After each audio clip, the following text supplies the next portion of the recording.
In this video, I will guide you on how to use ESPN Plus UFC Pay-Per-View.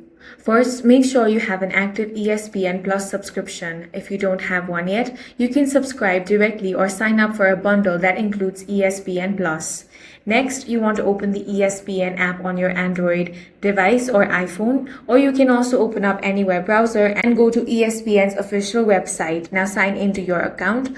Once you're logged in, look for the featured UFC Pay-Per-View event on the homepage or open the UFC section from the sports category.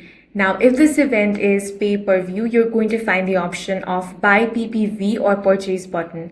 Review the purchase detail and confirm your payment method or add a new one if needed. Then complete the purchase. After your payment is successful, UFC pay-per-view event will be added to your account. That's all for this video. If you found it useful, make sure to hit the like button and subscribe for more videos like this.